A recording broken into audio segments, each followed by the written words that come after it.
Welcome to Presence, a global conversation for a new earth, with hosts Doug King and Cody Deese. Thank you very much and welcome everyone. I am Doug and I am here with my partner Cody. How are you today, Cody? I'm well. Welcome everybody. Glad you're listening. And we got a lot of ground to cover on this episode. Yes, we do.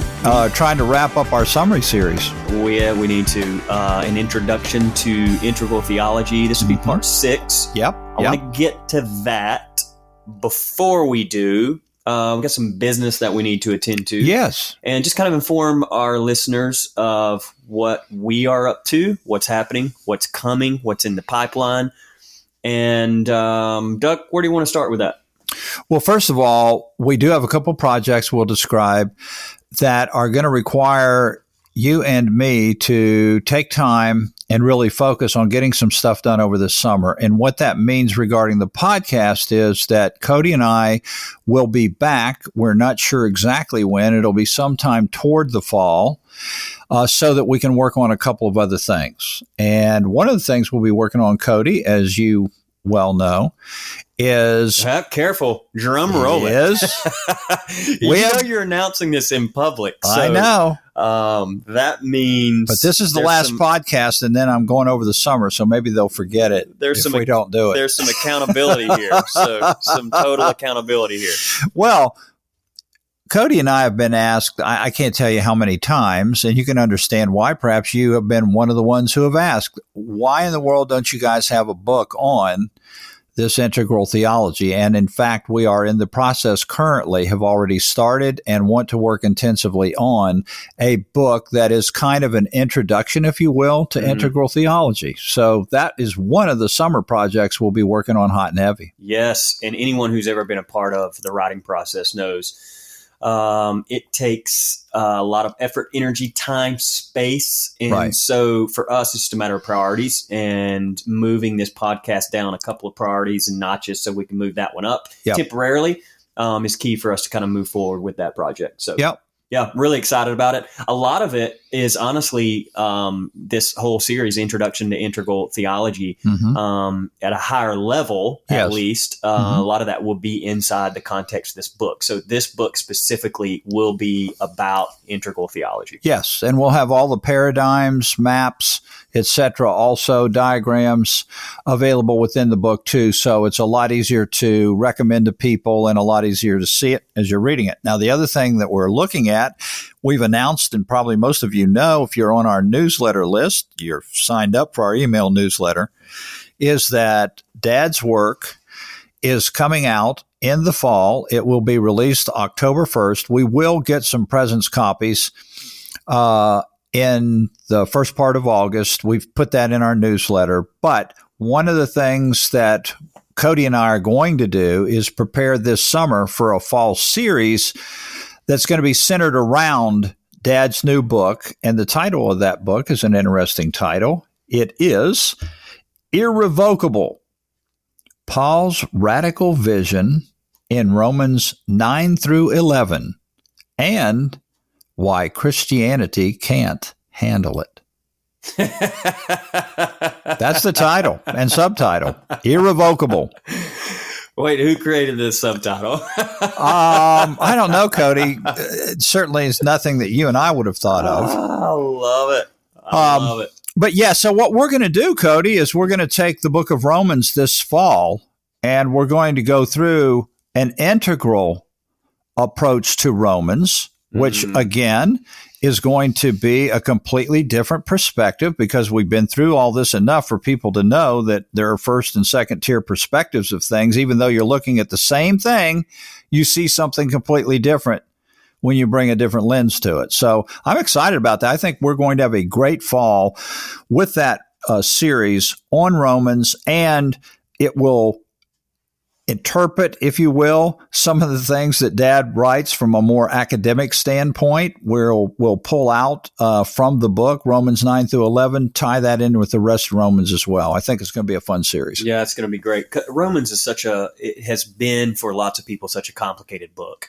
And understanding it from an integral perspective, I think, is going to do two things. At least it has been my experience so far. it has made me appreciate and love Paul, which is wild to say because it's hard to say, isn't it? I mean, I totally get why there are good postmoderns out there that are like, that guy, man, he had a lot of evolving left to do. Yeah. But man, when you get into Romans 9 through 11, all Israel will be saved. Like these are conversations that we need to be having. So I think it's going to be really, really good for everyone. Pastors, teachers, preachers, lay people that are out there that are like, yeah, what's up with Romans? Like, why, and specifically 9 through 11, like the wrath of God, like all of that. Like we're going to get into all that. Yes. So that'll be this fall. So we're working towards that. And then obviously I want to talk about your dad's book for just a minute. This would be what book for him? This will be his third book. He started with Spirit of Prophecy in 71. Then in the 80s, he wrote The Cross and Parousia.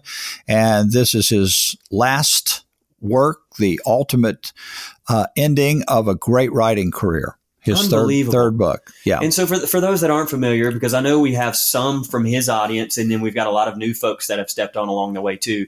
It's Max King. And for those that don't know him, I mean, this guy was doing this type of work well into the 70s. He's like the original gangster. He's like the guy that was a heretic before heresy was cool. Exactly. Oh, yeah. When he was a heretic, it was definitely not cool. Unbelievable. Yeah. That's so fantastic. So his script is done, and I'm actually looking at the cover of the book right now, and it looks fantastic. So I can't wait to get into that. Yeah, and just for those of you, again, that are on the newsletter, or you can go to our website, presence.tv, and it will give you an opportunity on the screen to sign up for the newsletter. We're going to actually send a picture of the book cover out in one of our next newsletters as we continue to promote the book, and also to let you know in newsletters to come that we have a number of marketing events that are going to be centered around that book that go all the way through the end of the year. So that's those are the things that Cody and I will be working on. We'll be working on a Roman series that we'll be doing this fall, and we'll be working on our introduction to integral theology. Good Lord. The people may miss us, Doug. Yeah. It's going to be a long summer without us. A long summer for all three of you, whoever you are out there. It's going to be a long summer for all three of you people. All right. Well, that said, then we need to give them the best we've got. Like we need to end this series with an exclamation point. Yeah. So if you're just joining us, this is an introduction to Integral Theology Part 6, and I am Cody Deese. I am interviewing the CEO of Presence International. They're curating a global conversation for a new earth. Presence is a nonprofit organization contributing to the developmental evolution of individual and collective spiritual consciousness. Wow. You're like the Ed McMahon of integral theology, for those old enough to know who Ed was. God. Yeah, beautiful.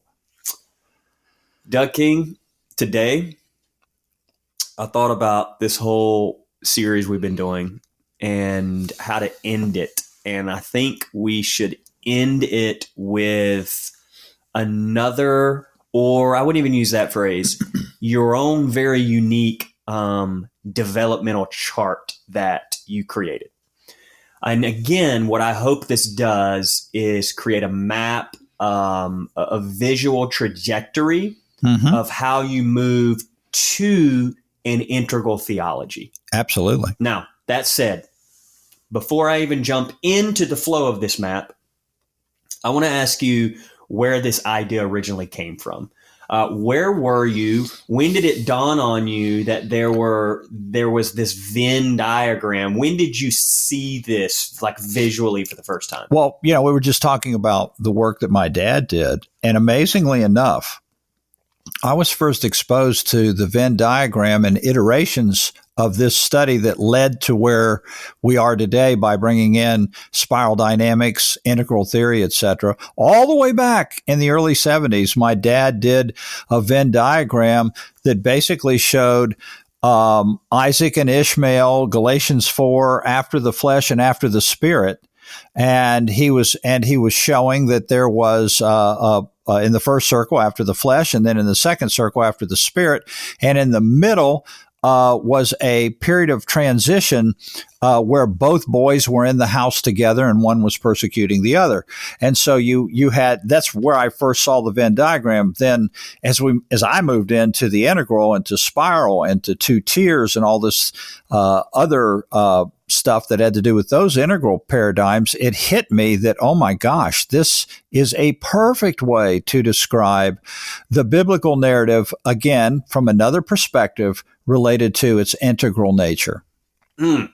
So for those that aren't familiar with it, before we get into, because I want to get into the three words, what's like a high level 1 or 2 sentences of what this model is?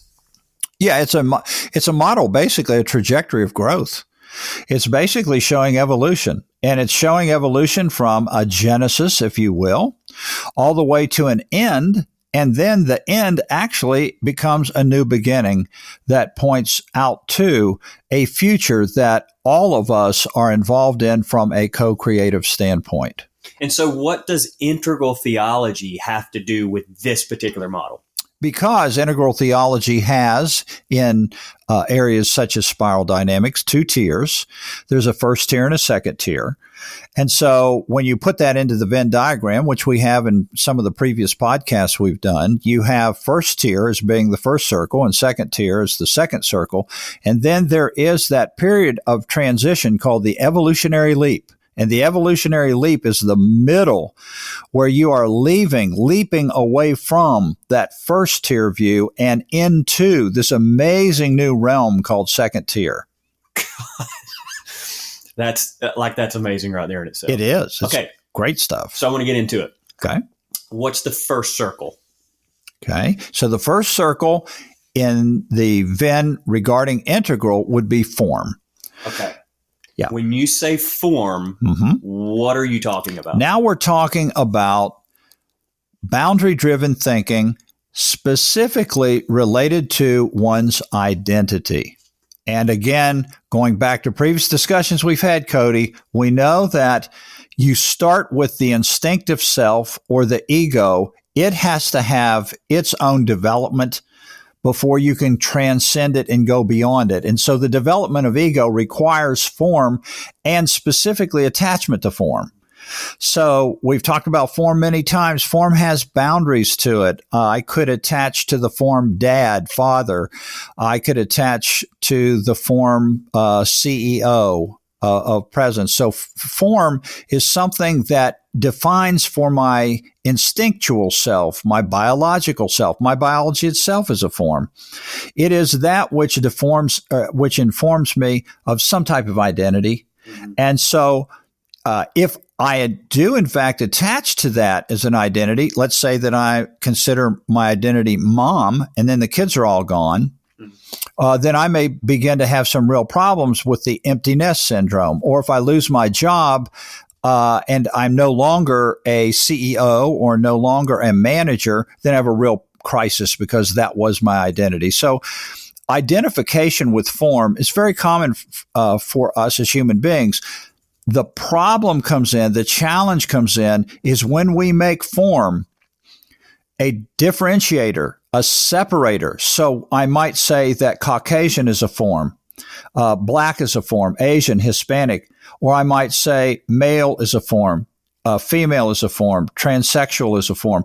Once I begin to identify with my essence, if you will, my God identity in the narrative, and I am using some attachment to form, then I'm going to get into the realm of separation. Separation can only exist in the realm of form, where you're able to separate one form from another. So is this where everyone begins? Yes. And do you have an aversion to form? No. Is form a necessary starting place? Form is necessary to our experience because we are creatures of form. Form starts in the very beginning of the genesis of the whole thing. The world was void and without form. So what has to happen so we humans can experience it appropriately? You have to do separation work with form. Separate the ocean from the land, the birds of the air from the beasts of the field. You separate the day from the night. so we can understand time. All of these things are related to form, and they are absolutely necessary. However, what really becomes the challenge as the biblical narrative unfolds is that people, again, not only experience form because it is a necessary part of evolution, but because they begin to attach to it. As the forms develop, Cody, you have a form called Jerusalem, city walls. Inside it, there's a temple. You have a priesthood. You have a sacrificial system. You have special days of the week. You have genealogy as identification. All of these identifiers are form, form, form, form. And that then becomes a bondage, if you will. Something to which you're attached becomes a bondage with regard to identity, and it's a separator. It will separate those that are in those different types of forms. Good Lord. I'm way off of my question on my script. Okay. For you. So form is a necessary starting place. So I'm just thinking about my own personal life for a minute. Yeah. I grew up in a particular form called evangelicalism. Mm-hmm. Mm-hmm. And nothing but love for this form. Mm-hmm. But forms are a starting place. And if forms do what forms are supposed to, they catapult you outside of that form. Yes. What begins to happen is you attach to this form. Yes. You self-preservation begins to happen. Mm-hmm. So the form itself is like, I need you to need the form. Yes. And the result is you never actually evolve or grow out of that form. Right. And that is a problem. So, for example, in the biblical narrative, you have two Jerusalems. You have the Jerusalem that is defined by the boundaries of geography. And many other boundaries, as we've said, genealogy and other boundaries. But then there's a Jerusalem called a New Jerusalem, and it transcends all of that. It transcends genealogy. It transcends geography. It transcends priesthood and temple. It's transcendent of all of that. But you could not transcend something unless you first experienced that something. Mm-hmm. And so that form was absolutely necessary as a building block, if you will. Mm-hmm. And that's the way evolution works. You have to experience things in their elementary or the elements of form before you can then transcend them and even understand a concept such as formless. So form absolutely is a necessary part. It plays a role and function in our lives.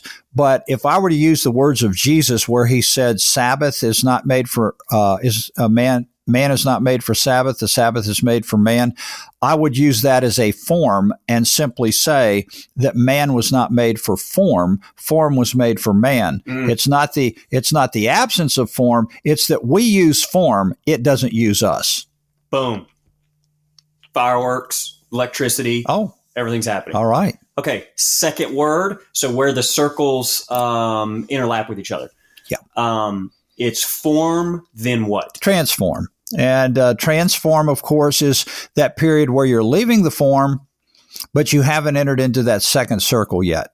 It is in the very beginning of the narrative described as a wilderness wandering. Yes, we've left the land of bondage, but we have not yet entered into the promised land. That's a real easy example of how transform works. Transform is a wilderness process. Now, eschatology then comes into play, Cody, in the narrative and becomes an absolutely critical part of the story, often ignored or interpreted in ways that we've investigated in past podcasts that people can listen to in ways that we think are quite damaging. But eschatology is simply that wilderness wandering where you are on the one hand dying to that which was and rising to that which is becoming. And so in that sense, eschatology plays that critical role of transform. And that's where eschatology goes. It's the last days of form. And yet it is also the initiation or the beginning of that which transcends form. And so you're experiencing both of those. Jesus experiences it as the individual, and the body of Christ experiences it as the collective. Both of those are eschatological experiences of transform. for those that are listening, it's like, man, there's so much there. So the evolutionary leap. Yes. Again, coming back to an introduction to integral theology, we're headed into integral being a particular perspective or way of seeing or stage of consciousness. We're headed that direction. This space is that leap out of what you would call the first circle form, first tier. Yes. Into an integral stage of consciousness. Mm-hmm. But there is this process in between. Yes. That is what you would call a wilderness wandering. Yes. But it's interesting to me. You're the only person I know on the planet that pulls in eschatology into that as well. That can be confusing for lots of people. Yes. Thinking that eschatology is something that is to come. Sure. And that's why we're trying to reframe all this, and why we're writing a book about it, and why we're podcasting about it, is because we think that eschatology has been misappropriated to the future. And eschatology has been ripped out of its historical context. And that when people were talking in the day of Jesus about the last days, they're talking about the last days of the world they lived in. It was a world that was centered in a priesthood, a temple, a city of Jerusalem. This is where Paul lived. This is where Jesus lived. This was the system they were in. This is the form they were in. And it was that form that was in its last days. And so when you rip it from that historical context and you throw it out into the future of some event that's going to actually just end the planet Earth, then you've completely misappropriated the understanding of what world it was that was coming to an end. And it was the world of form. This is why in 1 Corinthians 7, I quote this a lot. Paul said in 1 Corinthians 7, it's somewhere around verse 30, 31, he said, "For the form of this world is passing away." Is passing away, current present tense. That was a present participle in the original language where it was written, is passing away. That's transform language. It's in the process of passing away. It hadn't completely passed away, but it was in the process. That's transform language. And form was passing for Paul because Paul understood he used to be in a form called religion. And that is the form, the ultimate form that is the most difficult to leave, is the form of religion. Because when you leave form, Jesus is going to say it's a crucifixion event. You're putting something to death that is your very identity. You have to have the faith that there's something beyond that. And that's why it's such a tremendous challenge. Man. Okay, for the sake of time, I want to go to the next one. So it's form, it's transform, which are where the circles interlap. And then the second circle then only naturally leads to reform. Right, exactly. Well, for 2,000 years, the Venn diagram has been filled in by those that want to continue to make Jesus a religion, has been filled in with the word reform. And that's why we've had reformations for century after century after century. And we continue to try to reform the church, reform Christianity. But in fact, the original intent of Jesus, Paul, and the other apostolic writers was to move into the realm of formless. And that's why it is a movement into that which transcends form. It is beyond form. So again, I've used temple as an example as of a first-tier form in the biblical narrative. And I've quoted this many times as well because it's pretty easy to understand for me. John's revelation of a new heaven and a new earth, a realm of formlessness where there's no night there. There's no time. Sun and moon represent the way you tell the time. Nighttime, daytime. There's no time there. In that realm, there's no temple there. So form is not the nature of the true essence of the God who created and therefore of those who are the created. This is why Paul will say in the transform process, you are actually becoming a new creature. A new creature is forming a new creation. And what's passing away? The old creation that's groaning. Why is it groaning? Because of attachment to the form. in terms of attempting through selfish source to get its God identity there. You can't ever find God identity through selfish source, keeping different forms, be they ideological, belief systems, and or practices. And so this is why formless is so critical. So formless would also be integral stages of consciousness. Oh, yeah. It's second tier. When we talk about, so for example, in first tier, each level that we go through, the traditional level, the modern and postmodern, when you're going through those for the first time, when you're in the traditional worldview, you're attached to that worldview and you cannot see any other worldview. That's why you're in conflict with it. If you're a postmodern and you are in postmodernism for the first time, then you are attached to that view and you cannot get along with, nor can you deal with those who are in the traditional worldview, and that's where the conflicts come from. I don't know what you speak of, Doug. Yeah, right. Right. That doesn't happen, does it? Now, what happens when you move into second tier in the integral paradigms, just as part of it as integral consciousness, apart from even the biblical narrative, what you're actually doing is detaching from all first tier views from the sense that you are no longer stuck in one specific level of consciousness. They still exist. Yes, there's still form. And they all exist as a form or level of consciousness. But because you're in second tier, all you've done is detached in such a way that you can become the observer of all those tiers and begin to live your life from the with the goal of making each of those viewpoints as healthy as possible and trying to uncover those things within each of those forms that are unhealthy. And so that really sets a very basic, I guess, understanding of the way that form and formless works in the spiral. Okay. Is there any concern for you when you use language like formless of like a neo-Gnosticism type idea?